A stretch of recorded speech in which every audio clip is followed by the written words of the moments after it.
One of the biggest changes I think that's quite obvious in the home is that we've luckily been able to pull back some of the pandemic restrictions that have been in place in long-term care for so long. So it's been very helpful in terms of we're able to have visitors back in the home. There's a lot more life in the home.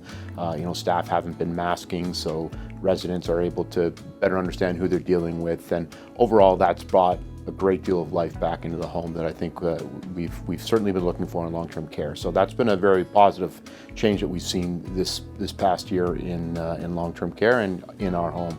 I guess some other big changes that have happened, we have completed this year's continuous quality improvement plan, and within the plan we've had quite a number of change ideas that are really focused on improving both the resident experience and the staff experience. So we have received a lot of input from both of those very important stakeholder groups, and put some change ideas in place to trial, and then we'll be working very closely with them to make sure that these change ideas are in fact improving life in the home. So we're very excited to see the fruits of those labors, and we'll keep working on them throughout the year.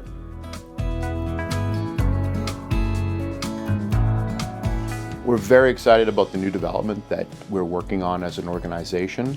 We have been awarded 94 new long-term care beds that will be joined to our existing 66 beds to build a brand new modern long-term care home just across the street. The new home will be a 160-bed home, and of course it will have all the modern amenities that people expect in a long-term care home nowadays.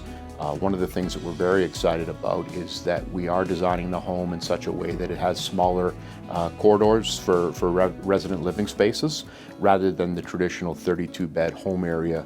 Our home areas are split into two distinct 16-bed neighborhoods. So we really feel that that's going to give it more of a neighborhood-like feel, but also it's going to really reduce the amount of time that our staff are assisting residents to programs, to the dining room, and all that time that's saved is more time that can be spent caring for the residents and working to improve their quality of life. So we're very excited with that design element, and hoping that we will be able to push this forward into the near future and get our residents in this brand new home.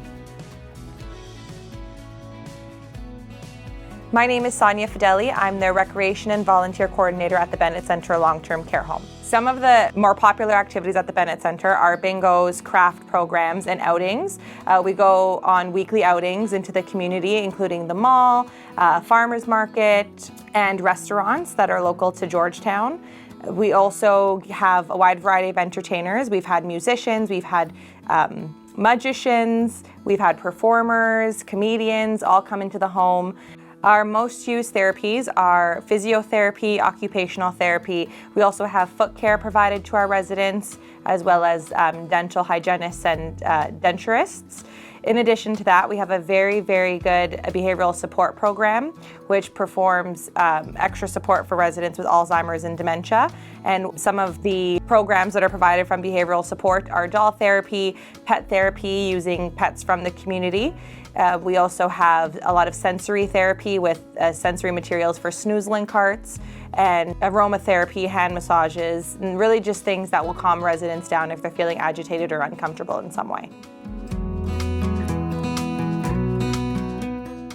Bonjour, je m'appelle Nana Malolo et je suis infirmière ici au Bennet Center, et ça fait au moins 2 ans et demi que je travaille ici.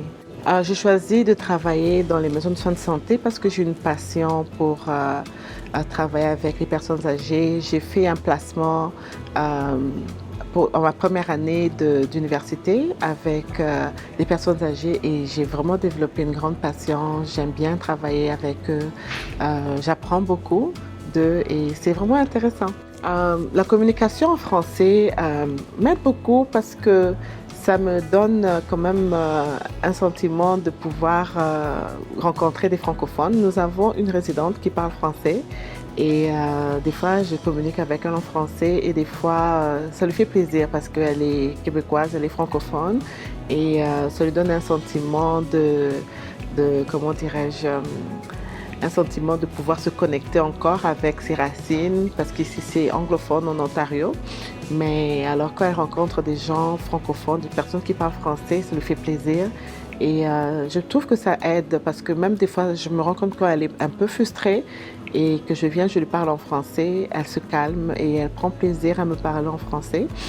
Et voilà, donc je pense que c'est intéressant de rencontrer quand même d'autres résidents qui parlent français. Ça change un peu de l'anglais. I'm Kathy Dorbeck, and I'm on the Marketing and Fundraising Committee at the Bennet Centre. I've volunteered with the Bennet Centre since 2004. I was invited to join the Quality of Care Committee because of my work with the City of Toronto serving long-term care homes. And after being inside the municipal long-term care homes and inside the Bennet for all these years, I've become a big fan of the not-for-profit model of long-term care. After a couple of years on the Quality of Care Committee, I joined the board for 2 terms, and I served as chair of the board for my final 2 years. And now, as I mentioned, I'm on the Marketing and Fundraising Committee, and I'm also a Bennet Garden volunteer. The local community means everything to the Bennet Centre. It was founded in 1999, and it wouldn't exist if it wasn't for the hard work of the community to make it happen. It's been very rewarding to volunteer at the Bennet Centre. I keep learning new things and meeting all kinds of nice people. With the Marketing and Fundraising Committee, it's really gratifying to see improvements happen once we raise the money, and it's especially good to see the impact that it has on people's lives. Funny thing though, I get the most thanks, I think, for my work in the gardens. People appreciate that much more than the reports that I've written or the meetings that I've chaired. And I have to admit too, it's really nice, although sometimes it's a bit hot and sweaty, it's really nice to be out in those gardens. It's very refreshing and very restful. There are lots of options for volunteering at the Bennet Centre. Find an area that interests you and get started. You will always find that you get back as much or more than you give. Good morning. My name is Priscilla Nesbitt, and I'm the daughter of Hermine Davids, better known as Oma, who has been with the home going on 4 years in September. It has been incredible having my mom at the Bennet Centre. The love and the care that the staff have shown her has been remarkable. My mom has been here for close on 4 years now. When she first arrived, she could speak and she used to walk the halls up and down, and what she loved the most is the affection from the staff. They showed that they really cared. They would give her hugs, they would make her laugh, and that's the part that has been a true blessing in my mom's life. My mom can't speak any longer and she's full-time in a wheelchair, but she still laughs a lot with the staff, and it brings me so much joy to see that laughter and happiness in her. Hi, my name is Barry Dawson. I'm on the board of directors for Bennet Village, and I'm the chair of the redevelopment committee. The focus or the goal of the redevelopment committee is to plan and oversee the new development of 160 long-term care beds in the land provided across the street that Bennet Village currently owns, and we will be replacing the current 66 not-for-profit long-term care beds with 160 not-for-profit long-term care beds. The community, and Ontario for that matter, needs long-term care beds. The benefit to having long-term care beds close to home is just that the Halton region or Mississauga-Halton and surrounding areas are in dire need of additional beds, especially for high demand locations, and Halton, or especially Halton Hills, would be considered a long-term care desired location. Alors, je suis Laurent Thibault, un résident de Halton Hills depuis 1975. Eh bien, écoutez, c'est très excitant de voir qu'il y aura un aspect francophone du nouveau centre qu'on planifie, parce qu'il y a une population francophone considérable ici dans la région, à Halton Hills, Milton, Brampton, partout autour. Les gens ne sont pas congrégés dans un voisinage comme tel, surtout dispersés, mais Lorsqu'on vieillit, évidemment, on trouve qu'on retourne à notre langue maternelle, n'est-ce pas? Alors, être dans un établissement comme le Bennet Center où les enseignes, la communication seraient en français, ce serait merveilleux pour les gens âgés francophones.